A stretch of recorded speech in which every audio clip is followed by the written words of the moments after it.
going on, everybody? Live from the block. It's another episode of the Pavement, live from the block media, and it was only right that I come. You want to know what? Let him go ahead and introduce himself, man. He got everything set up. He's ready. Let me go ahead and introduce himself. Man, y'all know who it is. Redd, aka the Block Landlord, OTG, 5 in this bitch, RP Magic. What's poppin', y'all? All right, first off, man, thank you for the time. We got Redd in the building, the landlord. What I want to ask you, how has it been? You know, you're one of the Live from the Block originals in a sense. Just talk about laying the foundation for the block. Man, you know what? When it first started, it wasn't like it was playing. You know what I'm saying? This started as a hobby. I can't even lie to you. So to see it progress this much, man, and to be one of the ones that laid some of the first bricks, oh man, it's truly a blessing right now, man. It's really a blessing. And then to see where everybody else, I mean, everybody just had a piece of it. People just laid brick by brick, man. Nothing but love. I love that. Can you talk about some of the originals? Because when I went online, I think you versus D. Ross. Was that like the first Live from the Block YouTube battle, or were there battles before that? How was that? That was my very first battle, but the very first battle was Sin. I can't remember who it was against, but it was Sin. And then Molly G's had a battle right after that. And that's what got me started, after I seen Molly G's do his battle. And I think Pac Manson had a battle with Big Snow from Arlington, and I seen them dudes, man. I just said, yeah, let me get in this, man.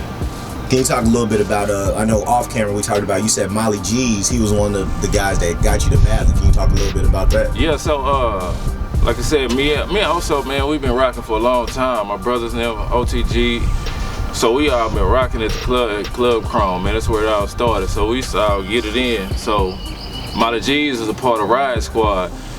And so me and him used to always, man, I see him at the club, we always chop it up real tough like. And then he showed me that battle, and he had that New York flavor, man. I was a big New York fan when it come to just rap, period, you know. Everybody was on Tupac, I was on Biggie.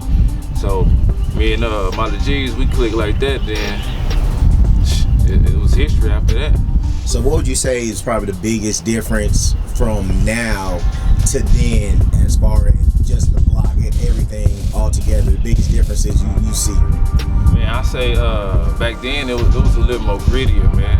It was more like, you know how that stereotype of a battle rap, they be like, oh man, it's gonna be shootouts and stuff like that. That's what it looked like. At every event, it looked like it was about to be a shootout at every event. It was like you had cliques, but they wasn't like they are today. They was like, you had 500 in one corner. You had Never Caught Sober in another corner. You had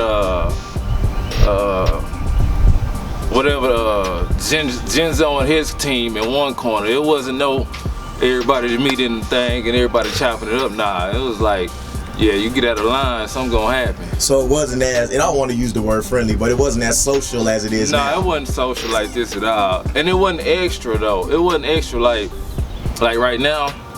You can tell when somebody got a battle coming up, or he about to drop a battle or something, because you can see that person is gonna be animated as hell on Facebook or something. Mm-hmm. Back then it wasn't like that. You talking about, you say the wrong words and we talking about, hey, let's meet up, or we finna fuck up the event. I mean, it never happened. Yeah. But I'm saying though, it could have.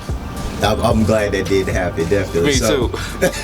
So and you're a guy, you pretty much always been on the main stage for the block for the most part, correct? Yeah. So would you say there were better battlers then or better battlers now? Because, you know, just like the NBA, you know, a lot of people love the 90s NBA, but they don't want to give credit to, you know, the Steph Currys, the LeBrons, and, you know, things like that. Which era would you say probably birthed better battlers?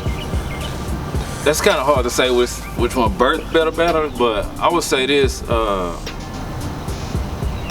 then. Or better battles, period. I say right now it's more entertaining. Mm-hmm. It's better entertainment. So stuff only gets better. You know what I'm saying? So like, think about the NBA 100 years ago. You had people pity patting the ball. That's right. You know what I'm saying? So it took for this person to watch this person. You know what I'm saying? Like Jordan watched Dr. J, Kobe watched Jordan, and so on and so on. Just it supposed to evolve. But like I said, today it's more entertainment. Back then it was a little more grit and I don't know, man. It was more competitive, I think. Okay, you talked about, you know, the social aspect and how even at that time there were different crews and cliques and everything like that. You're part of 500, so just talk about 500 a little bit and being a part of that crew and everything. And see, the thing with 500, like, it's not really just like a rap crew. Like when I met 500, it was way before battle rap. It was like I said, with the music, Club Chrome, I got introduced to Crystal City Records. You know, that's who they was rocking with, 500, and we just meshed. Matter of fact, it started with Magic and Skits. I didn't even know who Skits was at the time. And Magic and Skits, they had developed this relationship. They was real tight. The next thing you know, me and Skits got it, and shit. That's why I say this. We're not the same as these cliques today. You'll see one person be a part of this clique one day, then he part of this clique. Then he said he bought a part of both of them, and then one is not a clique, and then the other one just a social. I'm like, bro, I'm too confused now. That's why I say it's a lot of entertainment now. It ain't nothing wrong with entertainment, but I'm saying, but you know, keep it real though. If that's what you're doing, then say that. So I guess that kind of answers my next question. How do you feel about, you know, battlers joining groups? Because you already said 500 is more than a battle rap squad. Yeah. So just from a battle rapper perspective, is it important that you join a crew? Because of course you do have to network with people to get battles and things like that. But is it important to be part of a crew, or it be one man standing? How you feel? Man, I won't say it's important, but it is good though. You know what I'm saying? It's a couple of, like, a lot of people didn't even know I fuck with 500 like that, or they fuck with me, vice versa. But cause I used to walk in the building and I'm by myself. Max was another one. Max didn't never show up by you know what I'm saying, with a whole bunch of people. But I'm saying, like, it's good to be around people, you know, still sharp and still. But at the same time, don't feel like that you have to be a part of a crew. Like, I battled Tension, which is 500. Okay. Me and Skits, I ain't supposed to leak this, but me and him probably gonna get it in this year. And he 500, so yeah, ain't nobody else doing that. So you're not against, because I know, of course, when people click up, they don't want to battle the person they clicked up, because I can respect the fact when, you know, guys, they battle each other, then they join a crew, or even battling, you know, people in the same crew. So yeah, it's good to hear that, you know. But how is that when you're getting ready to battle a person in your same crew, though? How does that work?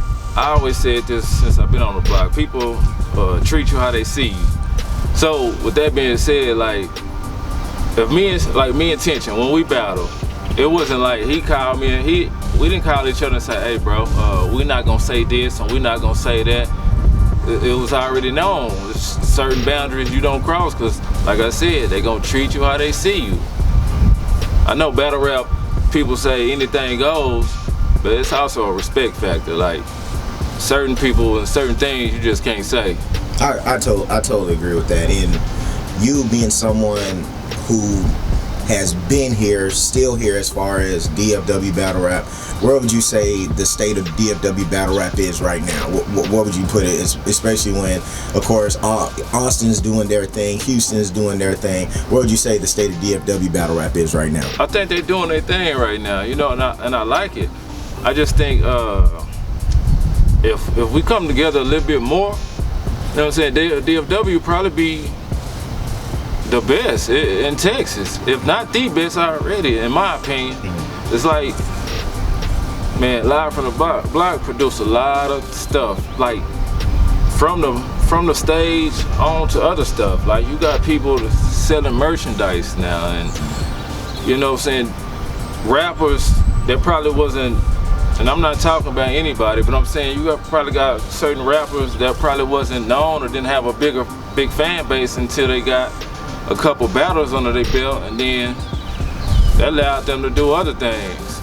Like, a lot of that stuff comes from the block. So I think, like I said, we come together, man, so we'll be the best in Texas, like, if we not already the best. Okay, so the DFW top 25 list. I put together a top list of names. We talked about it a little bit. I talked with some other guys about it. We talked about it off camera. You saw the list. What did you think about it? Who's too high? Who's too low? Even if you want to say names who probably don't belong on the list, what's your take on it? Man, I would say the top 5 in DFW. Like, I think you had Rax. Yeah, I had Rax number 1.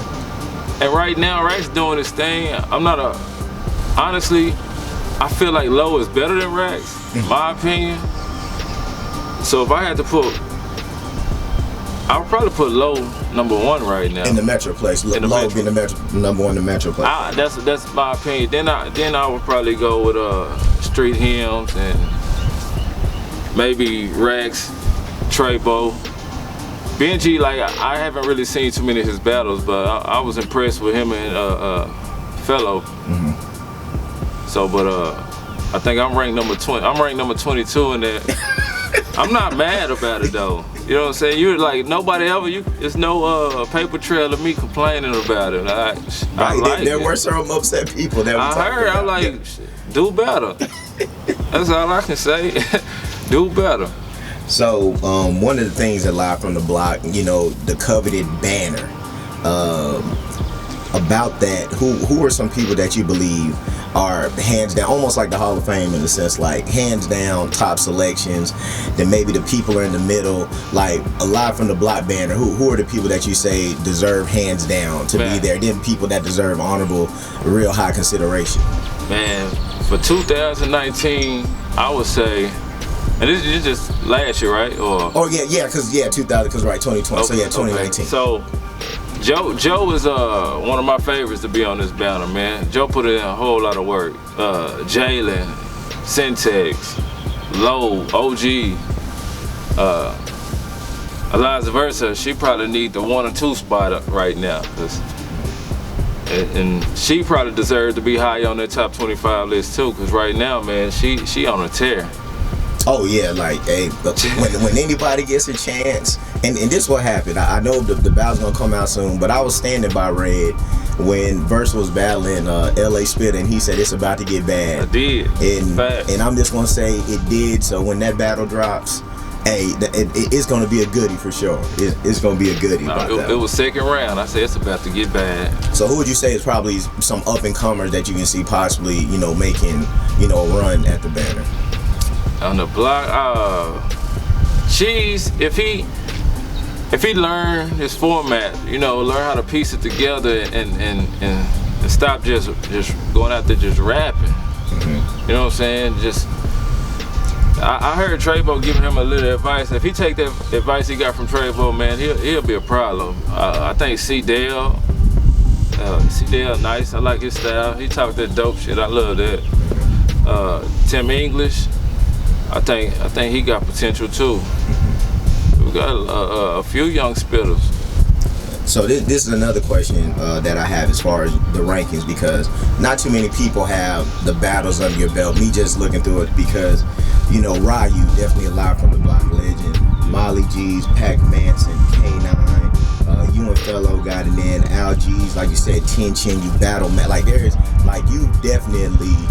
not too many people you haven't battled on the block. So if there was a block Mount Rushmore, and you can include yourself in this, who would you say is on the block Mount Rushmore? Man, we just talking rap. First of all, I put Oso, but if we just talking rap, battle rappers, because battle rappers. I put Molly G's on there. I put Fellow on there. I put Jeff on there. You know, those three, man. It was a certain point of time where those three was killing everything in sight. And for that 4th spot, man, you can throw yourself in there. I ain't even gonna throw myself in. Okay. I'm gonna put Skits in there, man. I'm gonna have to put Skits in there. Like I said, it was a point of time where those 4 men, they was killing everything, and it was what the people wanted. People was coming out to see these dudes, man. You know, I want to put Trebo up there for what he did, but it's just like Skit's been doing it for so long, man, and that's why it's really a toss-up between him and Trebo, man. Trebo been doing this thing for a minute too, and he's still doing his thing. So next up, I got something I want to do, a bar breakdown. Yeah. You and Iceman. Yeah. Y'all had a battle, and y'all definitely got it cracking. And shout out Iceman. I'll say, as far as the block goes, you're definitely somebody who has their name called out in a lot of battles. So just to break down the bar. Obi-Wan Kenobi, you gonna have to show me. Or it's NASDAQ with the stock option. Get rid of low, then I'm smoking chronic and OG. Yeah, bitch, we hotboxing. They show be talking a lot until Red at them. Then them two fingers that mean dose mean no, like Red Daddy. Think Red Captain until I pull up with them dogs. RIP to Craig Daddy. So where'd that bar come from, and break that bar down? What the part about Low is like, you know, he called himself Obi-Wan Kenobi, and for some reason now, at the time, for some reason, since Trebo had retired, he deemed himself the king of the block. Now, I mean, I seen it before, you know, since a lot of people, you know, it's like this, man. When I introduced myself to you, I said my name was Red, so therefore you call me Red. So if I introduce myself as the king, then people gonna address me as that. So people be self-proclaiming. But anyway, I said you're gonna have to show me. Right. You know what I'm saying? And people be talking about Chronic and OG. Well, like, shit, after Low, I can smoke Chronic and OG. Yeah, but then at Trebo line, that came about like, so you know his retirement battle was against Ryu. Right, I was there. Right. Yeah, so he brought up something in the battle where he said he should have battled me for his last battle and this, that, and the other. So I had a battle shortly after that against DT. After the battle, it went crazy. 5 versus 5. Yeah, right. Yeah. So after the battle, everybody started talking shit, and Trebo was like, "Well, I'm back. We can get it in. We talking this, we talking that." Next day, he is not on. It's like, God damn. So then again, we talk again. This time it's through like Messenger or whatever. He said, "Fuck it, let's do it." I said, "All right, let's do it." The next thing you know, he battling Fellow. So I was like, okay. I don't know what it is. I ain't know if the boy was scared or what. You know what I'm saying? Like, so you go from Ryu to Fellow, so that's why I say them two fingers that means those means no, like Red Daddy. Okay, is there more you want to add to that? Because I definitely don't want to interrupt that. Nah, I mean, it is what it is. He know it, like shit. It been multiple occasions where he done hit me up and said, "Hey, let's get it in." I was like, "All right, let's do it." The next thing you know, it's something different. Now it's a little too Hollywood for me, so I'm not even interested anymore in that one.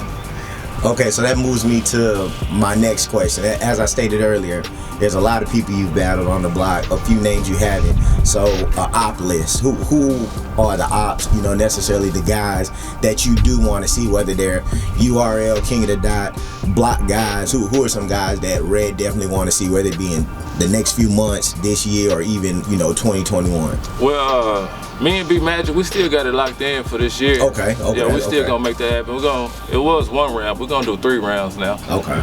You ready for that? Oh yeah. Okay. Is he ready? Okay. So me and Lo been talking. So the powers may be, if everything can align right, then me and Lo will be penciled in for this year sometime. Deuce Frey want to do the. I've seen the back and forth with you and Deuce Frey. Hey. He want to do the money on the wood. So like I told him, like, I got 1 round. He was like, "Fuck it, let's do 200." I'm like, "It's only 1 round though, bro. Is that what you want to do?" He was like, "Yeah." So I was like, "All right." So, and plus I want to, people thinking that I kind of took it light on Ice. I was like, "Well, I took it light." You know what I'm saying? It was a small room though. You put me on that big stage in them same rounds, man, I would have killed everybody in the block, but it was just a small room. Not trying to have a big head or nothing, but I'm just being real. And Ice, that was the best you probably ever seen Ice. That was a great battle. That was crazy. And what, 1 rounder, correct? Yeah. Yeah, like that definitely was a great battle. Yeah. And but those 3 I know for sure. And maybe skits. It just depends on if this Family Feud, and I ain't trying to leak too much information, but yeah. Like I said, so maybe them 3. Okay, and next question. From the years you've been battle rapping, what would you say is probably the biggest mistake that you've seen battlers make? The biggest missteps as far as, you know, whether it be them getting battles, them trying to excel in their career, what are some of the biggest mistakes you've seen battle rappers make? Few of them, man. And I'm only talking like from experience too. Like, man, when you get in this game, you be so pumped up, amped up. You just be ready to get a plate, like, and you just be going over there. Just, I think you can be oversaturated at sometimes. You know what I'm saying? Or taking the wrong battles and stuff. There was plenty of times also was like, nah, man, I don't think you should do this battle. But I was so hungry. I was like, nah, fuck that. Also, let me at him. Yeah. You know what I'm saying? So that's how I was. I kept on going. And then on top of that, people always say, stay ready. Like, that is a fact, man. You gotta stay ready. Like, you never know when your phone gonna ring. Somebody gonna be like, hey, I got an opportunity for you. Get it. And another thing is, people confusing the two, like confusing battle rap and entertainment. Like, I don't know, man. It's a thin line between it, bro. Like, you'll see it, man. They do and say stuff like that's gonna bite them in the ass at the end. When they step off that stage. Yeah. Like, and then they get on the Facebook and you do stuff for likes, and I know you're supposed to do stuff for promo and all this good stuff, but like, bro, like, you gotta be calculated with some of the stuff you do. So, outside of battle rap, you also make your own music, correct? Yeah. And you definitely someone from Fort Worth, proud to be from Fort Worth. And, you know, we've had conversations with other people as far as like the Fort Worth rap scene and definitely how it can grow, how it could be better. So just talk about, you know, the music that you make, you know, your experience during the Fort Worth rap scene. Because to me it seems like, you know, Fort Worth, it definitely wants to get credit, but at the same time, they definitely want to stay within themselves and not necessarily, you know, branching out. You see what I'm saying? If that makes sense. See, Fort Worth got the idea, like, they want to play golf, not a team sport. They want to be individuals, but they want to get the credit. Everybody want their credit of putting the city on, instead of like we doing it. Like I always say, man, if you got one target, and you got one person throwing at this target, you know, saying the odds are against you. But if you got 10 people throwing at this one target, then somebody gonna hit this target. You know what I'm saying? You just keep going from there. And man, Fort Worth got a lot of talent, man. I be listening to some of these cats. Like, I was at the store not too long ago, the young cat just handed me some music. And I ain't even seen no CDs in so long, bro. Like, young cat had a CD for me. I took the CD, popped it in, listened to it. I can't remember his name. I feel bad, bro. But anyway, it was. There's no lack of talent in Fort Worth. No, it's not. But if we come together, and then if we come together in Fort Worth, and then we get together with Arlington and get together with Dallas, and man, we could be like Atlanta right now. Right. Like, everybody got this idea that you have to leave Fort Worth to go to Atlanta. If you want to go to Atlanta, it's cool, but don't feel like you have to, bro. Y'all can get this together. There's a lot of talent here. Because one thing I've seen and we spoke about is that, you know, there's so many places that are closer to Fort Worth, but they claim Dallas. Like, you know, people from Arlington's definitely closer to Fort Worth, but you see a lot of them claim Dallas. And then, you know, Dallas people claim Post Malone, but he's from Grapevine, which is closer to Fort Worth. And it seems that, you know, if there was just a more centralized unity, like you said, there's no telling, you know, where Fort Worth could go all in all. So do you have any projects getting ready to come out or anything like that as far? Well, no, I put it back on pause, but I do got a CD, a project I was working on, 2 projects, matter of fact. I was working on Code Red. You know, that was more like the street tip, and then I was working on something more for female. It was called Red Light Special. And right now, I'm just looking for more beats and stuff. As soon as I get these battles out, man, I'm back on it. I'm going on another long break. All right, there you go. Live from the Block presents the Pavement Redd, the landlord. You know we had to go talk to him. Go ahead and give your shout out so we can get out of here. Man, first I want to thank y'all, man. Thank everybody that support me, everybody that support the movement. And just know, man, I'll be back. I got some shit to say this time.